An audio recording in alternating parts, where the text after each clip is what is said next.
freediving is a sport, it's an underwater sport where we operate completely on a breath hold for the whole time we're underwater, we're holding a breath. So there's several disciplines, and I'm interested mostly in the depth disciplines where we're going for maximum depth. And there's two main disciplines, with and without fins. And with fins we generally swim down with a monofin, which is kind of like a big mermaid's tail.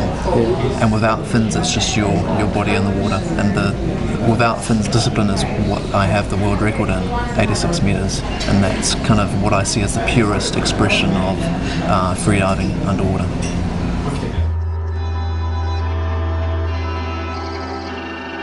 I think the main driving force is kind of a self-exploration, trying to find out what I'm capable of and what the human body is capable of. So it's basically a research of the human aquatic potential.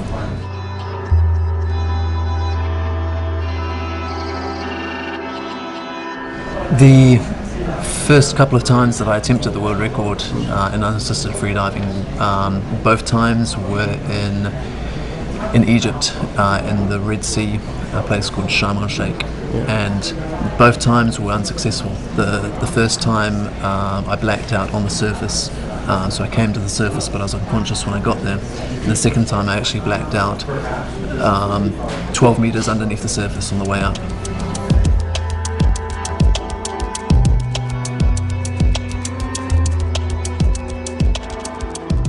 So although both dives were unsuccessful, they taught me a lot about what I needed to do in order to approach the sport in the right way, and they taught me more than anything maybe to value more what a world record is and how much needs to go into that sort of a performance.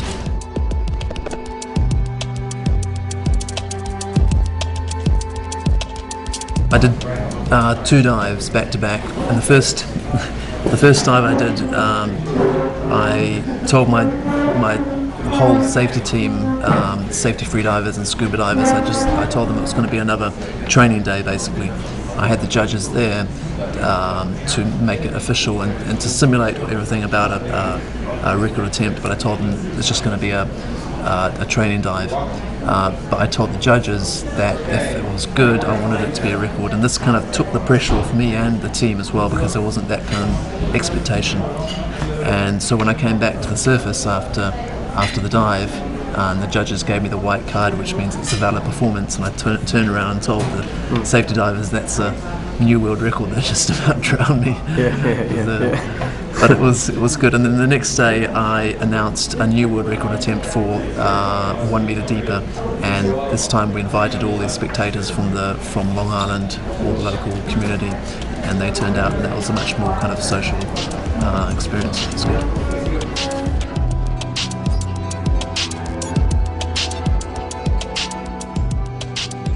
So the last world record I did in unassisted freediving was 86 meters, which is 282 feet, and that took 3 minutes 20 seconds.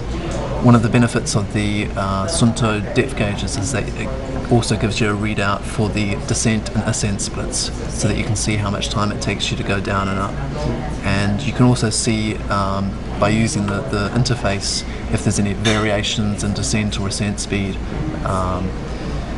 And we used, for my last record attempt, we used the Sunto as the official gauge, so it's ratified by AIDA, which is the governing body in freediving, and they use that as proof of the fact that I went to 86 meters.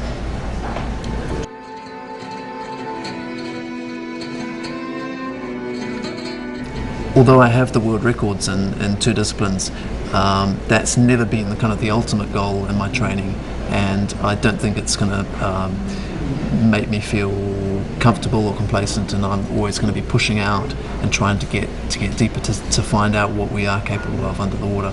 And so naturally new world records will come in that process, but the goal isn't so much the world record as discovering what we're capable of and redefining our limits.